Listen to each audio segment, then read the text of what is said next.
قال رسول الله صلى الله عليه وسلم أيعجز أحدكم أن يقرأ ثلث القرآن তোমাদের কেউ কি কোরআনের 3 ভাগের 1 ভাগ পড়তে অক্ষম ফি লাইলা এক রাতে তোমাদের কেউ কি কোরআনের 3 ভাগের 1 ভাগ পড়তে অক্ষম?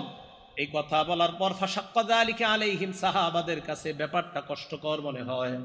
এমনি 10 পারা কোরআন পড়তে পারে অনেক সাহাবারা, কিন্তু সবাই তো পারে না। সাহাবাদের মধ্যে কয়েকজন বললেন আইয়ুনা ইউতিকু যালিকা ইয়া রাসূলুল্লাহ, আমাদের মধ্যে কে পারবে এমন কোরআনের 3 ভাগের 1 ভাগ এক রাখতে পড়তে? হুজুর এমন কে আছে?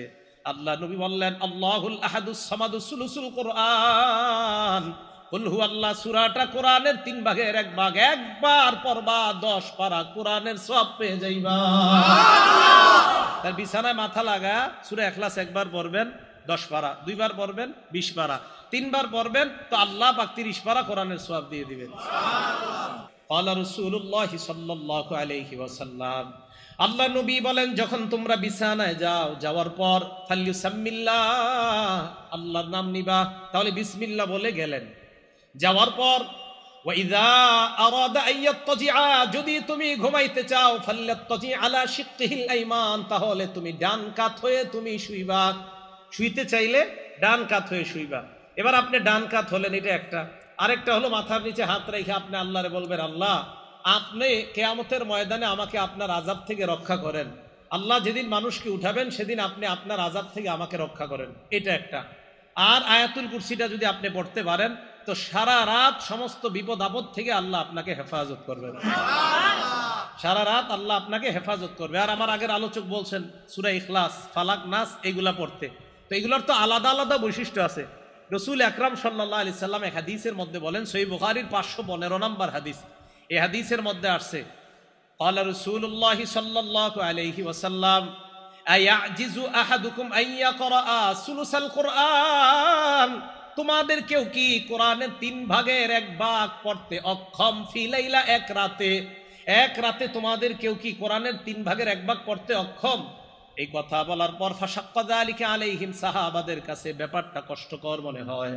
এমনি 10 পারা কোরআন পড়তে পারে অনেক সাহাবারা, কিন্তু সবাই তো পারে না। সাহাবাদের মধ্যে কয়েকজন বললেন আইয়ুনা ইউতিকু যালিকা ইয়া রাসূলুল্লাহ, আমাদের মধ্যে কে পারবে এমন কোরআনের 3 ভাগের 1 ভাগ এক রাখতে পড়তে? হুজুর এমন কে আছে? আল্লাহ নবী বললেন আল্লাহুল আহাদুস সামাদুস সুলুসুল কোরআন, কুল হুয়াল্লাহ সূরাটা কোরআনের 3 ভাগের 1 ভাগ, একবার পড়বা 10 পারা কোরআনের সওয়াব পেয়ে যাইবা। তার বিছানায় মাথা লাগা সূরা ইখলাস একবার পড়বেন 10 পারা, 2 বার পড়বেন 20 পারা, 3 বার পড়বেন তো আল্লাহ পাক 30 পারা কোরআনের সওয়াব দিয়ে দিবেন। মুসলিম শরীফের হাদিস, হাদিস নাম্বার 811 নম্বর হাদিস। এই হাদিসের মধ্যে আসছে قال رسول الله صلى الله عليه وسلم ان الله جزء القرآن 3 اجزاء, নিশ্চয়ই আল্লাহ কোরআনকে 3 ভাগে ভাগ করেছেন। বলেন কোরআনকে কয় ভাগে ভাগ করেছেন? ওয়াজআলা কুল হুয়াল্লাহু আহাদ জুজআম মিন আজজাইল কুরআন, সূরা ইখলাসকে আল্লাহ কোরআনের 3 ভাগের 1 ভাগ বানিয়েছেন। সুবহানাল্লাহ। এবার একটা মজার হাদিস শোনাই, মুসলিম শরীফের 812 নম্বর হাদিস। এই হাদিসের মধ্যে আসছে রাসূল আকরাম সাল্লাল্লাহু আলাইহি সাল্লাম সাহাবাদেরকে বললেন উহশুদু উহশুদু, কাছে আসো কাছে আসো। আপনাদেরকে বলা যাবে না, না কাছে আসো আপনারা না, মানে হাদিসে বলছে। এখন আপনাদেরকে এই মুহূর্তে বললে কষ্ট হবে, কারণ এই তো কাছে আইছেন, আর বললে সমস্যা হবে, পরে আমগো দুইজনে মেরে নেবেন। এখন রাসূল সাল্লাল্লাহু আলাইহি সাল্লাম বললেন কাছে আসো কাছে আসো, উহশুদু উহশুদু। হ্যাঁ আচ্ছা, রাসূল সাল্লাল্লাহু আলাইহি সাল্লাম বললেন উহশুদু, কাছে আসো। এখন সাহাবাদেরকে যখন বলে কাছে আসো, এবং দেখবেন আপনারা বিভিন্ন মাহফিলে যিনি উপস্থাপক থাকে, পরিচালক, উনিও বলে ভাই একটু কাছে এসে বসেন, বলে না? আসলে দেখেন আপনি দূরে থাকলেও কি শুনবেন না? শুনবেন, মাইকে তো শুনবেন, কিন্তু কাছে আসতে কেন বলে? দেখেন এই কাছে আসতে বলাটাও নবীর সুন্নাত। সুবহানাল্লাহ, কাছে আসতে বলাটাও নবীর সুন্নাত। তো কয় নবীজি বললেন কাছে আসো। আচ্ছা বলেন তো নবীজির কথা সাহাবারা কতটা মন দিয়ে শুনবে? এরপরে নবী বলে এই কাছে আসো কাছে আসো। তো সাহাবায়ে কেরাম চিন্তা করলো নবীজি কাছে ডাকতেছে, তার মানে গুরুত্বপূর্ণ কিছু বলবে। সাহাবারা আল্লাহ নবীর কাছে আসলেন। আসার পর আল্লাহ নবী বললেন সাআকরাউ আলাইকুম সুলুসাল কুরআন, আমি আজকে তোমাদেরকে কোরআনের 3 ভাগের 1 ভাগ পাঠ করে শোনাবো। সুবহানাল্লাহ, আমি তোমাদেরকে কোরআনের 3 ভাগের 1 ভাগ পড়ে শোনাবো। সাহাবারা তো খুশি, নবীজি কোরআন পড়বে 10 পারা, এটা তো ভালো কথা, মানে 3 ভাগের 1 ভাগ পড়বে, এটা আমরা শোনার জন্য সবাই অপেক্ষা। ফাকরা কুল হুয়াল্লাহু আহাদ, আল্লাহর নবী সূরা ইখলাস পড়লেন। সুবহানাল্লাহ। সাহাবারা ততক্ষণ পর্যন্ত ফজিলত জানে না। নবীজি ঘরে ঢুকে গেলেন। ফাকালা বাদুনা লিবাদিন, সাহাবাদের মধ্যে একজন আরেকজনকে বললেন, আল্লাহ নবী না বললেন কোরআনের 3 ভাগের 1 ভাগ পড়বে, কুল হুয়াল্লাহ সূরা পড়ে দি নবী ঘরে গেছে। সাহাবা বলে, মনে হয় কোনো ওহী নাজিল হওয়ার কারণে আল্লাহ নবী ঘরে গিয়েছে, আবার মনে হয় আসবে, অপেক্ষা করো। নবীজি ঘর থেকে বের হলেন, হওয়ার পর আল্লাহ নবী বললেন, শোনো তোমরা, আমি তোমাদেরকে বলেছিলাম কোরআনের 3 ভাগের 1 ভাগ পড়ে শোনাবো। আমি যে কুল হুয়াল্লাহ সূরা পড়লাম, এই কুল হুয়াল্লাহ হলো তা'দিলু সুলুসাল কোরআন, কোরআনের 3 ভাগের 1 ভাগ। তাহলে রাতে আপনি বিছানায় মাথাটা লাগাইবেন, লাগানোর পর পড়বেন। আচ্ছা, আপনারা বিছানায় মাথা যখন লাগাবেন বালিশে, তখন জান্নাতে একটা ঘর বানাবেন, কারা কারা চান? ইনশাআল্লাহ। মুসনাদে আহমদের হাদিস, রাসূল আকরাম সাল্লাল্লাহু আলাইহি সাল্লাম বলেন, কুল হুয়াল্লাহ সূরা 10 বার পড়ো। কয়বার? 10 বার। সাথে সাথে জান্নাতের মধ্যে আপনার জন্য একটা বালাখানা তৈরি হয়ে যাবে। সুবহানাল্লাহ। দুনিয়াতে যখন নবীনগর সাভারের আশপাশ দিয়ে গাড়িতে উঠা যখন যাবেন আপনারা, তখন দেখবেন বড় বড় বিল্ডিং হইতেছে, তখন চিন্তা করো, হ্যাঁ এরকম একটা বিল্ডিং যদি আমার হইতো, তখন সান্ত্বনা দিবেন নিজেরে কিভাবে জানেন? আর থুর এখানে না হয়েছে কি হয়েছে, সাথে সাথে 10 বার সূরা ইখলাস পড়বেন আর বলবেন, যাক জান্নাতে তো একটা বানায় ফেলছে। এভাবে সান্ত্বনা দিবেন নিজেরে। আবার অনেকে অনেক সময় বলে, তুমি এটা করো সেটা করো, তখন আমি বলি 10 বার সূরা ইখলাস পড়লে হয়ে যাবে, টেনশন নেই। 10 বার সূরা ইখলাস পড়বেন, জান্নাতে আপনার জন্য একটা বালাখানা তৈরি হয়ে যাবে। রাসূল আকরাম সাল্লাল্লাহু আলাইহি সাল্লামের এক সাহাবা, সহিহ বুখারীর হাদিস 5013 নম্বর হাদিস, এই হাদিসের মধ্যে আসছে, আন্না রাজুলান সামিআ রাজুলান ইয়াকরাউ কুল হুয়াল্লাহু আহাদ ইউরাদ্দিদুহা, এক ব্যক্তি সূরা ইখলাস খালি বেশি বেশি পড়ে। ফালাম্মা আসবাহা জাআ ইলা রাসূলিল্লাহি সাল্লাল্লাহু আলাইহি ওয়াসাল্লাম, সকাল হওয়ার পর এক ব্যক্তি আল্লাহ নবীর কাছে আসলেন, আসার পর বললেন, ইয়া রাসূলুল্লাহ, অমুক ব্যক্তি আপনার সাহাবা বারবার কুল হুয়াল্লাহ সূরা পড়ে। আল্লাহ নবী কয়, তাই নাকি? কয় হ্যাঁ। হাদিসের মধ্যে আসছে, কান্না রাজুলা ইয়াতাকাল্লুহা, যেন তার কাছে এই আমলটা বেশি বড় মনে হয় নাই। নবীজি বললেন, শোনো, ওয়াল্লাযী নাফসি বিয়াদি ইন্নাহা লাতা'দিলু সুলুসাল কোরআন, আমার সাহাবা কুল হুয়াল্লাহ যতবার পড়ুক, মনে রাখবা একবার পড়া মানে কোরআনের 3 ভাগের 1 ভাগের সওয়াব পেয়ে যাওয়া। সুবহানাল্লাহ। এটা নাসাই শরীফের 993 নাম্বার হাদিস। আম্মা জান আয়েশা সিদ্দিকা রাদিয়াল্লাহু তাআলা আনহার বর্ণনা, তিনি বলেন, আন্না রাসূলুল্লাহি সাল্লাল্লাহু আলাইহি ওয়াসাল্লাম বাআসা রাজুলান আলা সারিয়াতিন, আল্লাহ নবী এক সাহাবাকে এক এলাকার মধ্যে যুদ্ধের জন্য পাঠাইলেন, সাহাবাকে আমির বানায়া দিলেন। তো আমির সাহেব যারা আছে ওনার সাথে তাদেরকে নিয়ে নামাজ পড়ে। তো উনি যখন নামাজ পড়ে, ফাকরা আলি আসহাবিহি ফি সালাতিহিম, নামাজের মধ্যে উনি কেরাত পড়ে। যখনই উনি নামাজ শেষ করে দ্বিতীয় রাকাতে, অথবা ওনার কেরাত উনি সমাপ্ত করে বিকুল হুয়াল্লাহু আহাদ, ফায়াখতিমু বিকুল হুয়াল্লাহু আহাদ, উনি প্রায় সময় খালি কুল হুয়াল্লাহু আহাদ পড়ে নামাজ শেষ করে। মনে করেন প্রথম রাকাতে একটা বললাম, দ্বিতীয় রাকাতে কুল হুয়াল্লাহ, অথবা প্রথম রাকাতে আপনার 2 সূরা একসাথে পড়ে ফেললো, প্রথমে তাব্বাত ইয়াদা, পরে কুল হুয়াল্লাহ, মানে এত বেশি কুল হুয়াল্লাহ নামাজে পড়ে। ফালাম্মা রাজাউ, সবাই যখন ফিরে আসছে নবীজির কাছে, আসার পর জাকারু লাহু, নবীজির কাছে এই কথাটা বলছি, ইয়া রাসূলুল্লাহ, উনি খালি কুল হুয়াল্লাহ সূরা পড়ে নামাজ পড়ায়। নবীজি বললেন, তাই নাকি? ফাসালুহু লিআইয়ি শাইইন ফাআলা যালিকা, এটা নাসাইর বর্ণনা। নবীজি বললেন, তাকে কি জিজ্ঞাসা করো উনি এটা কেন করছে, সাহাবা। আর বুখারীর বর্ণনা, লিআইয়ি শাইইন ইয়াসনাউ যালিকা, ওনাকে গিয়ে জিজ্ঞাসা করো, আমার সাহাবাকে জিজ্ঞাসা করো এই কাজ কেন করে। সাহাবারা তার কাছে গেলেন, যাওয়ার পর সালুহু, প্রশ্ন করলেন, তুমি এটা কেন করো? উনি জবাব দিলেন, লিআন্নাহা সিফাতুর রহমান, কুল হুয়াল্লাহ সূরার মধ্যে আমার রবের গুণাবলী আছে, তাই আমি পছন্দ করি এটা খুব বেশি। সুবহানাল্লাহ। আমার রবের গুণাবলী আছে, আমার রব এক, আমার রব বিয়ে করে নাই, আমার রবের বিবি নাই, আমার রবের ছেলে নাই, আমার রবের মেয়ে নাই, তিনি সন্তান জন্ম দেয় না, তিনি সন্তান জন্ম নেন না, তার থেকে সন্তান জন্ম নেয় না, তিনি সন্তান জন্ম দেন না, তার সমকক্ষ কেউ নাই। তো আমার রবের এই গুণাবলীটা বলতে আমার খুব ভালো লাগে। সুবহানাল্লাহ। সাহাবারা নবীজির কাছে গেছে, নবীজি বললেন, কি জিজ্ঞাসা করছো? হ্যাঁ হুজুর, এটাতে নাকি রহমানের সিফাত আছে, তাই উনি বলে, আখবিরুহু আন্নাল্লাহা ইউহিব্বুহু, তাকে জানায়া দাও সে যেমন সূরা ইখলাসকে খুব ভালোবাসে, মহব্বত করে, আল্লাহও তাকে ভালোবাসে। সুবহানাল্লাহ। রাতে বালিশে মাথা যখন লাগাইবেন, আল্লাহর ভালোবাসা অর্জন করারও একটা উপায় কুল হুয়াল্লাহ সূরা পড়ে। সূরা বাকারার শেষ 2 আয়াত আমানার রাসূলু বিমা উনজিলা ইলাইহি মির রাব্বিহি থেকে শেষ পর্যন্ত কোরআন দেখে দেখেই পড়েন আপনি। হাদিসের মধ্যে রাসূল বলেন কাফাতা, যেই ব্যক্তি সূরা বাকারার শেষ 2 আয়াত পড়বে, রাসূল আকরাম সাল্লাল্লাহু আলাইহি সাল্লাম বলেন তার ওই পুরা রাত্রের জন্য এই 2 আয়াতই যথেষ্ট হয়ে যাবে। এই আমলগুলা করা, রাতে যখন আমরা বিছানায় মাথা লাগাই আমল করা। আরেকটা হলো বিছানায় মাথা যখন লাগাবেন, কাজ নাই, তখন আপনার ফেসবুকটা না চালায়া, ইউটিউব মোবাইলটা হাতে না নিয়ে 1000 সোয়াব কারা চান? কয় হাজার সোয়াব? অথবা 1000 গুনাহ মাফ। 1000 সোয়াব হবে অথবা 1000 গুনাহ মাফ। মুসলিম শরীফের হাদিস নাম্বার 2698 নাম্বার হাদিসের বর্ণনা, সাদ ইবনে আবি ওয়াক্কাস রাদিয়াল্লাহু তাআলা আনহু বর্ণনা, তিনি বলেন কুন্না ইনদান নবী সাল্লাল্লাহু আলাইহি ওয়াসাল্লাম, আমরা আল্লাহর নবীর কাছে ছিলাম। আল্লাহর নবী হঠাৎ আমাদেরকে বললেন আয়াজিজু আহাদুকুম আইয়াকসিবা আলফা হাসানা, তোমাদের মধ্যে কেউ কি অক্ষম 1000 সওয়াব কামাই করতে অক্ষম? ফাসালাহু সাইলুম মিন জুলাসাইহি, বৈঠকের মধ্য থেকে একজন প্রশ্ন করলেন ইয়া রাসূলুল্লাহ, আমাদের মধ্যে 1000 সওয়াব কামাই করা এটা কিভাবে সম্ভব? নবীজিকে বললেন কাইফা ইয়াকসিবু আহাদুনা আলফা হাসানা, কিভাবে একজন 1000 নেকি কামাই করতে পারে? আল্লাহ নবী বললেন শোনো তোমরা, ইউসাব্বিহু বিআতা তাসবিহা, কোন ব্যক্তি যদি 100 বার সুবহানাল্লাহ পড়ে, কয়শো বার? 100 বার। বলেন তো কি? সুবহানাল্লাহ। আবার বলেন সুবহানাল্লাহ। এতটুকুই বাস, আবার বলেন সুবহানাল্লাহ। আল্লাহ নবী বলেন 100 বার যদি কোনো বান্দা সুবহানাল্লাহ বলে, ইউকতাবু লাহু আলফু হাসানা, তার আমলনামায় 1000 নেকি লিখে দেওয়া হয়। সুবহানাল্লাহ। নবীজি বলে 1000 নেকি যদি তোমার আমলনামায় লেখা নাও হয়, আও ইউহাত্তু আনহু আলফু খাতিয়া, তোমার আমলনামা থেকে 1000 গুনাহ মুছে দেওয়া হয়। সুবহানাল্লাহ।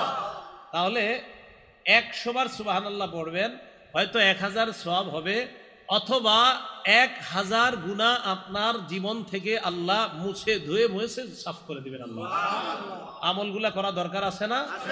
আল্লাহ আমাদের সকলকে আমল করার তৌফিক দান করুন। এখন এই সুন্নতগুলা পালন করা সহজ হবে, সম্ভব হবে কখন? যদি আমরা রাসূল আকরাম সাল্লাল্লাহু আলাইহি সাল্লামকে মহব্বত করতে পারি, তাহলে এই সুন্নতগুলা পালন করা আমাদের জন্য সহজ হবে। সূরা তাওবা আয়াত নাম্বার 24 নাম্বার আয়াতটা শুনেন, অনুবাদটাও শুনেন। আল্লাহ বলেন কুল ইন কানা আবাউকুম, যদি তোমাদের বাবা, ওয়া আবনাউকুম, যদি তোমাদের সন্তান, ওয়া ইখওয়ানুকুম, যদি তোমাদের ভাই, ওয়া আজওয়াজুকুম, যদি তোমাদের বিবি, ওয়া আশিরাতুকুম, যদি তোমাদের পরিবার, ওয়া আমওয়ালুন ইকতারাফতুমুহা, যে সম্পদ কামাই করো ওই সম্পদ যদি, ওয়া তিজারাতুন তাখশাউনা কাসাদাহা, যে ব্যবসায় লস খাওয়ার টেনশনে থাকো ওই ব্যবসা যদি, ওয়া মাসাকিনু তারদাউনাহা, যেই বাসস্থান তোমরা পছন্দ করো এই বাসস্থানগুলা যদি, কি যদি? বাবা, যদি তোমাদের বাবা, যদি তোমাদের সন্তান, যদি তোমাদের ভাই, যদি তোমাদের বিবি, যদি তোমাদের পরিবার, যদি তোমাদের উপার্জিত সম্পদ, যদি তোমাদের ব্যবসা, যদি তোমাদের বাসস্থান, আহাব্বা ইলাইকুম মিনাল্লাহি ওয়া রাসূলি, আল্লাহ আর আল্লাহ রাসূলের চাইতে বেশি প্রিয় হয়, ওয়া জিহাদিন ফি সাবিলি, এবং আল্লাহর রাস্তায় জিহাদ করার চাইতে যদি তোমাদের কাছে বেশি প্রিয় হয়, ফাতারাব্বাসু হাত্তা ইয়াতি আল্লাহু বিআমরি, তাহলে অপেক্ষায় থাকো, আল্লাহ তোমাদের উপর যেই গজব নিয়ে আসবে ওই গজবের অপেক্ষা করো। তাহলে এবার আপনারা বলেন তো, বাবার চাইতেও বেশি প্রিয় হতে হবে কে? আল্লাহ তার রাসূল, আল্লাহ এবং তার রাসূল। আচ্ছা, মায়ের চাইতে, বিবির চাইতে, ভাইয়ের চাইতে, সন্তানদের চাইতে, ব্যবসার চাইতে, সব কিছুর চাইতে আল্লাহ আল্লাহ রাসূল বেশি প্রিয় হতে হবে। যদি না হয় তাহলে আযাবের অপেক্ষা করা। তো আবার আসেন, জাগ্রত আর নিদ্রা এই উভয় অবস্থায় সুন্নাহগুলা পালন করা তখন সহজ হবে যদি রাসূল আকরাম সাল্লাল্লাহু আলাইহি সাল্লামের মহব্বত আমাদের মধ্যে বেশি থাকে। দেখেন, আমাদের মাঝে একটা অবহেলিত সুন্নতের নাম মেসওয়াক। একটা অবহেলিত সুন্নতের নাম কি? মেসওয়াক। রাসূল আকরাম সাল্লাল্লাহু আলাইহি সাল্লাম, আরেকটা কথা, যখন আপনারা রাতের বেলা ঘুমাবেন, ক্বালা রাসূলুল্লাহ সাল্লাল্লাহু আলাইহি ওয়াসাল্লাম, আল্লাহ নবী বলেন ইদা আওয়াইতা ইলা ফিরাশিক ফাতাওয়াদ্দা ওযুআকা লিস-সালাহ, নামাজের জন্য যেইভাবে ওযু করো ঘুমের আগে ঠিক ওইভাবে ওযু করবা। তাহলে রাতের বেলা ঘুমের আগে ওযু করা, ঘুমের আগে কি করা? আচ্ছা, ওই ওযুর আগে একটা কাজ করবেন, মেসওয়াক করা। বলেন কি করা? মেসওয়াক করা। বলছিলাম একটা অবহেলিত সুন্নতের নাম বর্তমানে মেসওয়াক। অথচ রসুল আকরাম সাল্লাল্লাহু আলাইহি সাল্লাম বলেন, সহিহুল জামে 2375 নাম্বার হাদিস, 2375, এই হাদিসের মধ্যে রসুল আকরাম সাল্লাল্লাহু আলাইহি সাল্লাম বলেন, উমিরতু বিসসিওয়াক হাত্তা খাশিতু আন আদরাদা। আমার মেসওয়াকের ব্যাপারে এত বেশি বলছে আল্লাহ তাআলা, জিবরাইলের মাধ্যমে এত বেশি হুকুম করছে, আমার মনে হলো যে মেসওয়াক করতে করতে না জানি আমার দাঁতগুলা পড়ে যায়, এত বেশি আমি আশঙ্কা করে ফেললাম। 376 নাম্বার হাদিসে রাসূল আকরাম সাল্লাল্লাহু আলাইহি সাল্লাম বলেন, উমিরতু বিসসিওয়াক হাত্তা খাশিতু আইয়ুক্তাবা আলাইয়া। আমাকে আল্লাহর পক্ষ থেকে এত বেশি মেসওয়াক করতে বলা হলো, আমি আশঙ্কা করে ফেললাম না জানি মেসওয়াক করাটা আমার উপর আল্লাহ ফরজ করে দেয়। বুখারী শরীফের 887 নাম্বার হাদিস, ক্বালা রাসূলুল্লাহ সাল্লাল্লাহু আলাইহি ওয়াসাল্লাম লাউলা খাশিতু, নবীজি বলেন, লাউলা, আমি যদি আশঙ্কা না করতাম, লাউলা আন আশুক্কা আলা উম্মতি, আমি যদি আমার উম্মতের ব্যাপারে আশঙ্কা না করতাম, লা আমারতুহুম বিসসিওয়াকি ইনদা কুল্লি সালাহ, আরেক বর্ণনায় মা কুল্লি সালাহ, আমি যদি আমার উম্মতের জন্য কষ্টকর মনে না করতাম, লাউলা আন আশুক্কা আলা উম্মতি, আমার উম্মতের জন্য যদি কষ্টকর না হতো তো উম্মতকে বলতাম 5 ওয়াক্ত নামাজের আগে যেন মেসওয়াক করে। 5 ওয়াক্ত নামাজের আগে কি করে? নবীজি 5 ওয়াক্ত নামাজ না, এমনি মেসওয়াক করতেন, অনেক সময় এমনি, প্রায় সময় নবীজি মেসওয়াক করতেন। আবু মাসুদ আনসারী রাদিয়াল্লাহু তাআলা আনহুর বর্ণনা, নাসাই শরীফের প্রথম পৃষ্ঠাটা খুললে 3, 5, 8 নাম্বার হাদিস, তিনটা মেসওয়াকের সম্পর্কে উনি বলেন, আবু মাসুদ বলেন, নবীজির কাছে দাখলতু আলা রাসূলিল্লাহ ওয়া হুয়া ইয়াস্তান্নু, নবীজির কাছে যাইতাম, যাওয়ার পরেই দেখতাম উনি মেসওয়াক করে, এমনি একটা সময় গেছি, গিয়ে দিয়ে মেসওয়াক করতেছে। ওয়াম তরফু সিওয়াক আলা লিসানি, দেখতাম মেসওয়াকের মাথাটা জিহ্বার মধ্যে আছে। ওয়া হুয়া ইয়াকুলু আ আ, নবীজি আ আ করতেন। আমারটা সুন্দর হয় নাই, নবীজিরটা নিশ্চিত অনেক সুন্দর ছিল এই আ আ করাটা। তো রাসূল আকরাম সাল্লাল্লাহু আলাইহি সাল্লাম প্রায় সময় মেসওয়াক করতেন। তো মেসওয়াকের ব্যাপারে বেশি বলবো না, মেসওয়াকের ব্যাপারে আমার একটা বয়ান আছে, লম্বা বয়ান আছে মেসওয়াকের ব্যাপারে।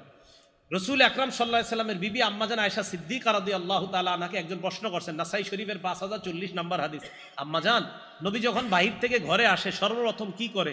আম্মাজান কয়, আর কি করবে? বাদা আবিস সিওয়াক, সর্বপ্রথম মেসওয়াক করে, ঘরে ঢুইকাই মেসওয়াক করে। তা আজকে থেকে আপনারা এখন এই আজকে থেকে ওয়াদা করেন ইনশাআল্লাহ, যাদের মেসওয়াক আছে, যারা নাই কিনে নেবেন, আর যাদের আছে তারা আপনারা বাসায় গিয়ে আজকে সর্বপ্রথম মেসওয়াক করবেন। রাজি আছেন? এটার দ্বারা কি হবে? নবীজির সাথে আপনার গোপন একটা সম্পর্ক তৈরি হবে, যেটা আপনি কাউকে বলতেও পারবেন না, কেউ বুঝবেও না, বাকি নবীর সাথে আপনার গভীর, নিবিড় এবং গোপন সম্পর্ক তৈরি হবে। সত্যি বলছি, সম্পর্ক তৈরি হবে। রাসূল আকরাম সাল্লাল্লাহু আলাইহি সাল্লামের এই সুন্নাহগুলো পালন করা তখন সহজ হবে আল্লাহ রসুলের মহব্বত যখন আমাদের মাঝে সবচেয়ে বেশি হবে। মুসলিম শরীফের 43 নাম্বার হাদিস, এই হাদিসের মধ্যে আসছে, ক্বালা রাসূলুল্লাহ সাল্লাল্লাহু আলাইহি ওয়াসাল্লাম, আল্লাহ নবী বলেন, সালাসুন মান কুন্না ফীহি ওয়াজাদা বিহিন্না হালাওয়াতাল ঈমান, 3টা গুণ যদি কোনো মানুষ অর্জন করে ফেলে, 3টা গুণ যদি কারো মধ্যে থাকে, ওই ব্যক্তির মধ্যে আল্লাহ পাক রব্বুল আলামিন ঈমানের স্বাদ তৈরি করে দেয়। 3 গুণ যদি কেউ অর্জন করে, কারো মধ্যে 3টা গুণ থাকে, ওয়াজাদা, এই ব্যক্তি পাবে, বিহিন্না, এই 3 গুণের মাধ্যমে হালাওয়াতাল ঈমান, ঈমানের স্বাদ উপভোগ করতে পারবে। 1 নাম্বার, মান কানাল্লাহু ওয়া রাসূলুহু আহাব্বা ইলাইহি মিম্মা সিওয়াহুমা, 1 নাম্বার, আল্লাহর রাসূল ওই ব্যক্তির কাছে দুনিয়ার সবচাইতে বেশি ভালোবাসার পাত্র হতে হবে, তাহলে ওই ব্যক্তি ঈমানের স্বাদ পাবে। 2 নাম্বার, ওয়া আইয়ুহিব্বাল মারআ লা ইউহিব্বুহু ইল্লা লিল্লাহ, কোন মুসলমান অন্য কোন মুসলমানকে ভালোবাসা একমাত্র আল্লাহর জন্য ভালোবাসা। 3 নাম্বার, রাসূল বলেন, ওয়া আইয়াকরাহা আইয়াউদা ফিল কুফরি বাদা আন আনকাদাহুল্লাহু মিনহু কামা ইয়াকরাহু আইয়ুকযাফা ফিন্নার, আমরা আগুনের মধ্যে পড়া যেমন অপছন্দ করি, ওই ব্যক্তিকে আল্লাহ কুফরি থেকে ফিরিয়ে আনার পর ওই ব্যক্তি কুফরিতে যাওয়াটাও তেমন অপছন্দ করে, যেমন ভাবে ওই ব্যক্তি আগুনে যাওয়াটা যেমন অপছন্দ করে, কুফরিতে যাওয়াও যদি তার কাছে তেমন অপছন্দ হয়, তাহলে তার অন্তরের মধ্যে আল্লাহ ঈমানের স্বাদ তৈরি করে দেন। তাহলে 3টা, 1 নাম্বার, মান কানাল্লাহু ওয়া রাসূলুহু আহাব্বা ইলাই, আল্লাহ রসুল সবচাইতে বেশি মহব্বতের পাত্র হতে হবে। বুখারী শরীফের 15 নাম্বার হাদিস, আনাস ইবনে মালিক রাদিয়াল্লাহু তাআলা আনহুর বর্ণনা, ক্বালা রাসূলুল্লাহ সাল্লাল্লাহু আলাইহি ওয়াসাল্লাম, আল্লাহ নবী বলেন, লা ইউমিনু আহাদুকুম হাত্তা আকুনা আহাব্বা ইলাইহি মিন ওয়ালিদিহি ওয়া ওয়ালাদিহি ওয়ান নাসি আজমাইন, তোমাদের মধ্যে ততক্ষণ কেউ পরিপূর্ণ ঈমানদার হতে পারবে না যতক্ষণ না পর্যন্ত আমি নবী মুহাম্মদ তোমাদের কাছে বাবার চাইতে, তোমার সন্তানের চাইতে, দুনিয়ার সমস্ত মানুষের চাইতে বেশি প্রিয় না হব, সব চাইতে বেশি মোহাব্বতের পাত্র যদি আমি না হই, তোমরা পরিপূর্ণ ইমানদার হতে পারবা না। আরেকটা বিষয় দেখেন, আমার আপনার মন অনেক কিছুই চায়। রাত্রে ঘুমানোর সময় আমার আপনার মন চাইবে, আরে থুর আজকে মেসওয়াক না করলে কি হবে। রাত্রে শোয়ার সময় শয়তান বলবে, আজকে একটু অজু না করলে কি হবে। রাত্রে শোয়ার সময় শয়তান বলবে, নবীর শিখানো দোয়াটা আজকে না পড়লে সমস্যা কি। এই কথাগুলো শয়তান আপনাকে দিবে। আল আরবাউন আন-নবুবিয়্যা কিতাবের নাম, হাদিস নাম্বার 41 নাম্বার হাদিস। নবীজি বলেন, ক্বালা রাসূলুল্লাহ সাল্লাল্লাহু আলাইহি ওয়াসাল্লাম, লা ইউমিনু আহাদুকুম হাত্তা ইয়াকুনা হাওয়াহু তাবআন লিমা জিতু বিহি।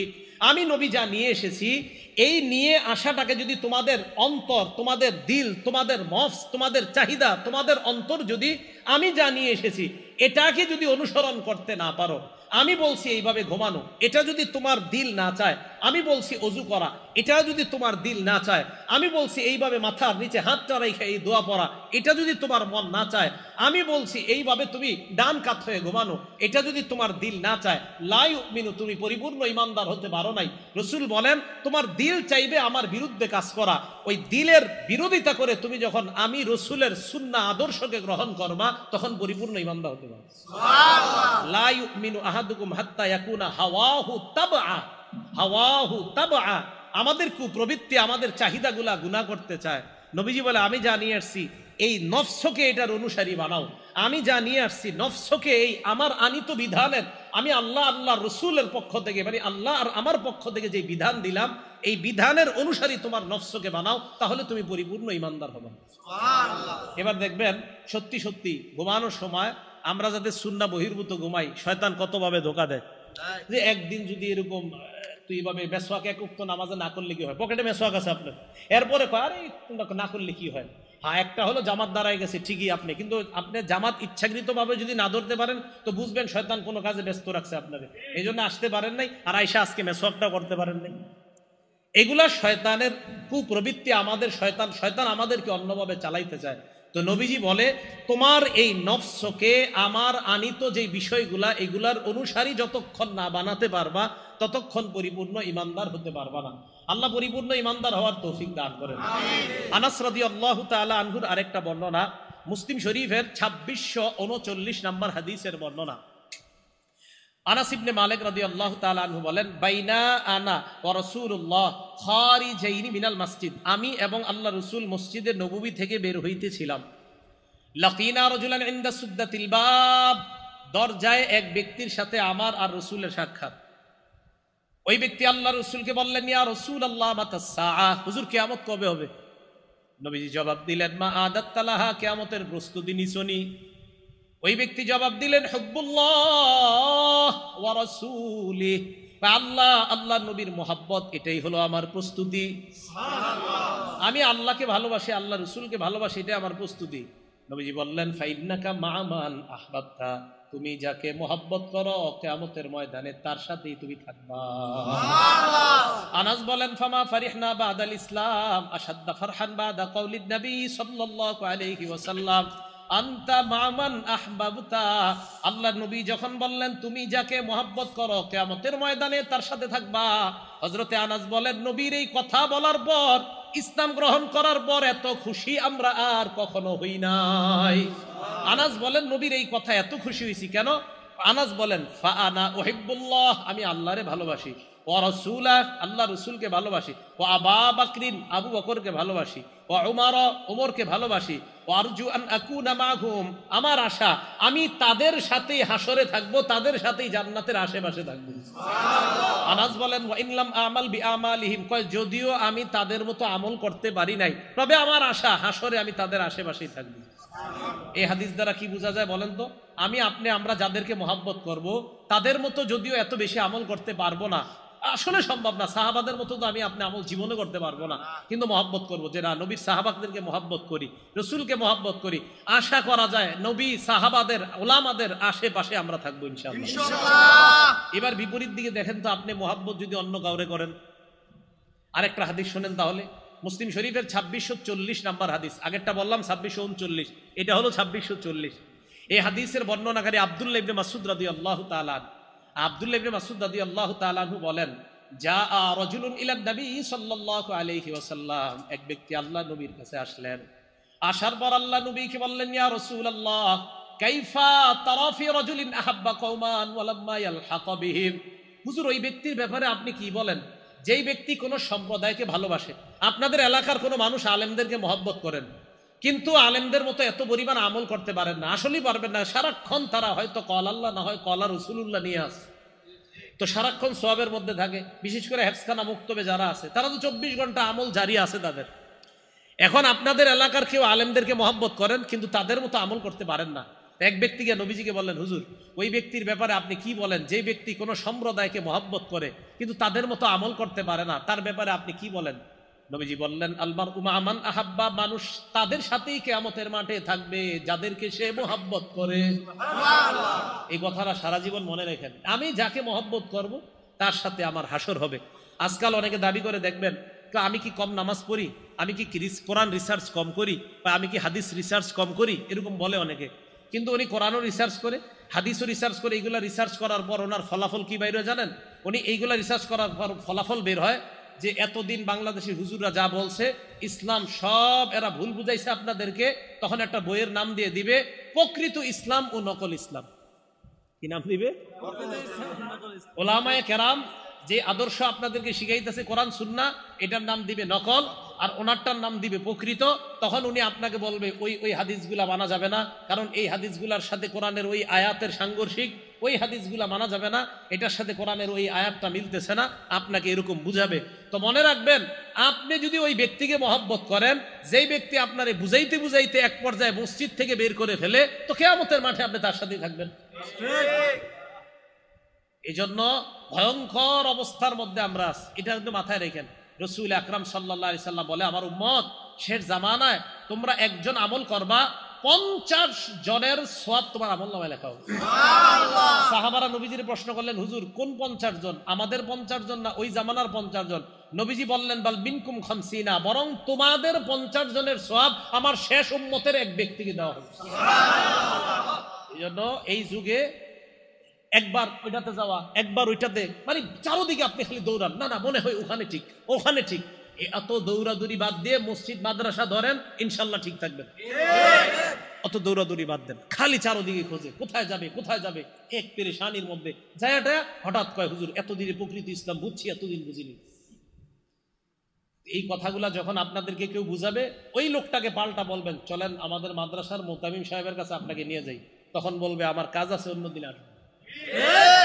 যখন কোনো মানুষ আপনাকে নতুন ভাবে ইসলাম আবার বুঝাইতে চায়, এতদিন আপনি একভাবে নামাজ পড়তেন, এতদিন আপনি একভাবে সিজদা করতেন, মানে একদম মুসলমান, আপনার আব্বা আম্মা ভাই বোন সবাই মাশাআল্লাহ সহি পদ্ধতিতে এতদিন একটা নামাজ পড়তেন। হঠাৎ কেউ এসে আপনার যদি নতুন ভাবে দাওয়াত দিতে চায়, বলবেন, ভাই আমার তো কোরআন হাদিসের এত জ্ঞান নাই, চলেন অমুক দাওরা হাদিস মাদ্রাসার যিনি বুখারী শরীফ পড়ায় ওনার কাছে আপনাকে নিয়ে যাই। তো ওনার সামনে বসে আমাকে আপনি বুঝান, বুঝানোর পর যদি আমার মনে হয় না আপনি যে নতুন করে বুঝাইতেছেন আমার আগের গুলা ভুল আর আপনার বুঝানো সঠিক, তাহলে আমি আপনারটা মেনে নিব।